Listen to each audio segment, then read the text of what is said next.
Hello YouTube, this will be the third video of my little manual mill project, and would like to start off with showing my new DRO that I just received from China. I paid 200 bucks for the full kit, and shipping was included as well, so that felt like a very good price actually. The plan for this episode is to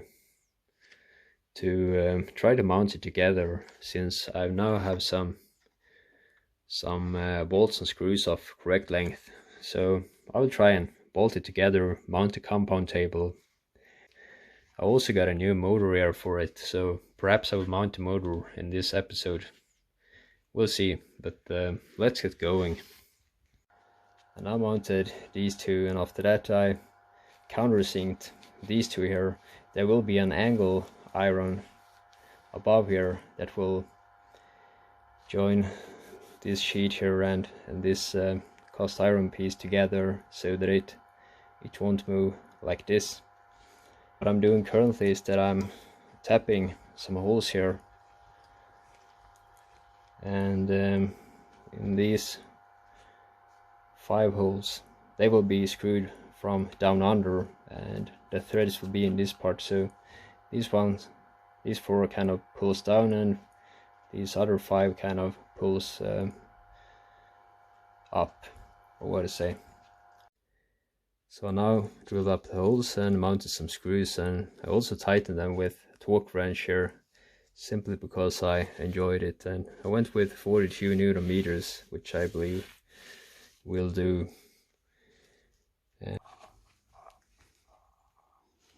It's pretty hard to drill this piece here straight by hand, so I decided to fix the backlash that was here.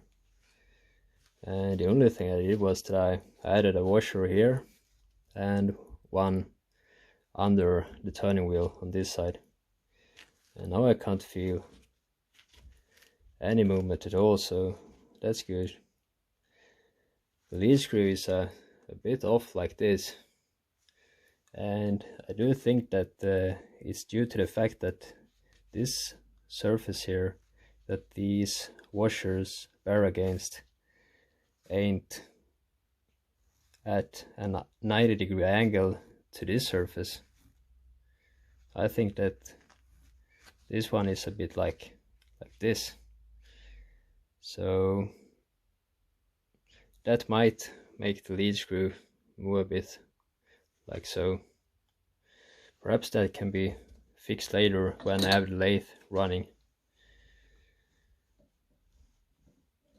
Yeah, so I will clean off the other one and then try to get the compound table together. I think I will do the same with this one to try to fix this backlash here.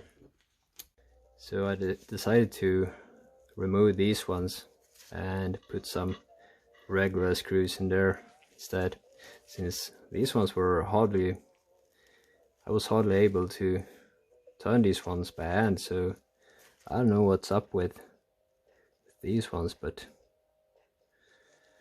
anyways, I think it will be better with these ones. I can just grab an Allen key when I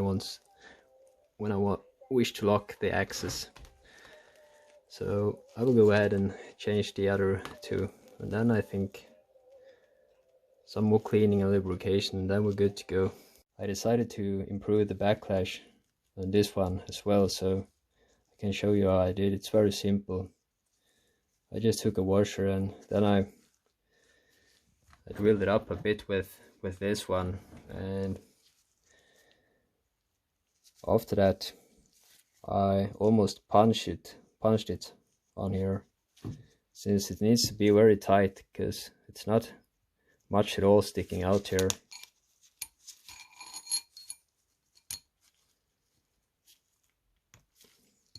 Now it should go on a bit easier, since I already had it mounted once. So there we go. And then it was just to take these ones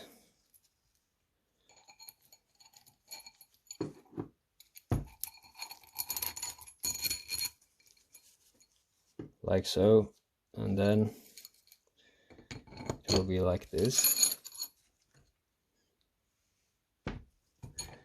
Sorry about the recordings in this video. I got a pretty small workbench and a lot of stuff on the workbench, so I can't really place the camera somewhere, so I gotta hold it in my hand, and it's kind of a hassle, so it won't be so much of recording in this video. So then I took this one, or these three, and the washer that I made, this one is got a bit smaller inner dimension,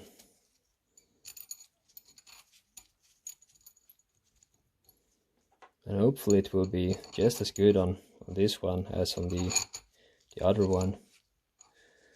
I'm not sure whether this one should go like this or the other way around. Perhaps it should go like this, since then it will put a lot of pressure in this small area here, which will engage with the area of this ring.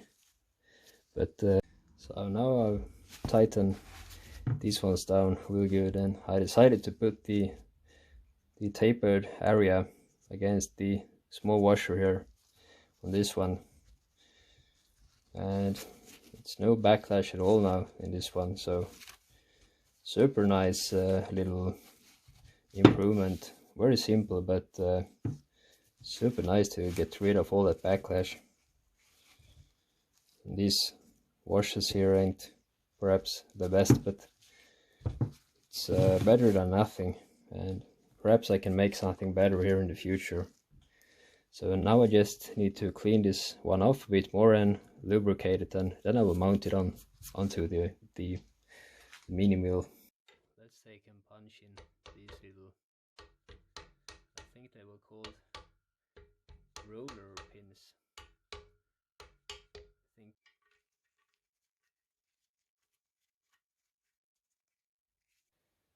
So I now mounted this one. I don't know what it's called in English, but what a difference it was with some proper lubrication and with this backlash away. There's a little backlash, but that's in the nut. But it moves super smooth and with some resistance, but still not too hard, I think. A bit larger hand wheel here would be nice. So let's mount the table. Table is now mounted and it moves very nice. Huge difference. So I guess the next thing to do is to mount the spindle. So let's do that. So there we have it, back together again. A bit stronger than before, hopefully. So time for some fun stuff now. Here we have the new brushless motor that I will attempt to mount on the mini mill, and hopefully this one will be much stronger on low RPMs. This one only goes up to 4500 RPMs, and this one should be 100 watts stronger as well, so 600 watt.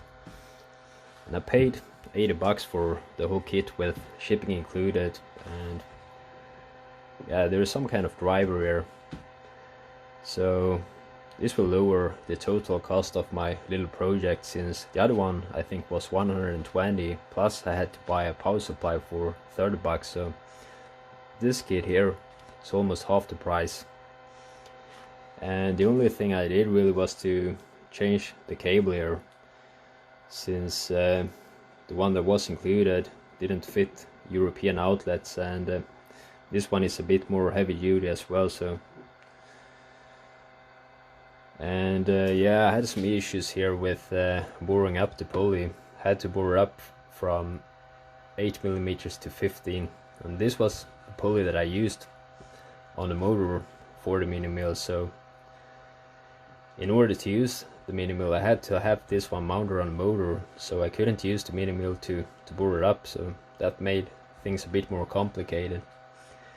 So the best choice I had was to use this little mini lathe that I don't like, and I think it took about 1.5 hours to bore up this hole here, and it still wasn't very good. Problem with this one is that the spindle that is very hollow, plus the chuck here flexes a lot. So if you take too large of a cut, which is nothing, it will just flex, and if you take too small of a cut, you will just grind with the tool. So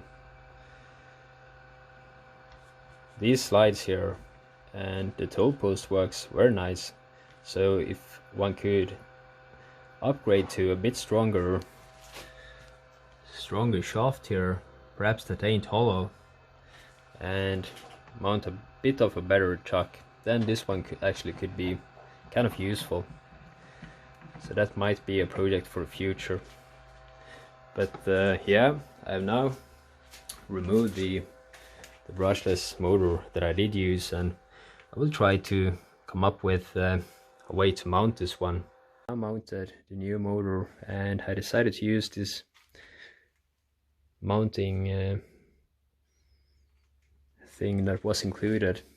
I had to modify it a bit, cut it off a bit with my reciprocating saw, but then I mounted it here and had to make some holes into this polycarbonate sheet as well, since the other motor was mounted from under. It's wired up, and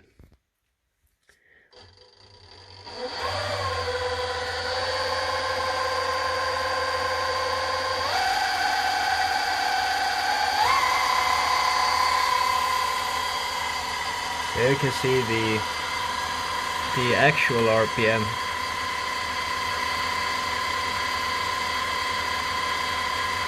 And here you can see the RPM of the motor.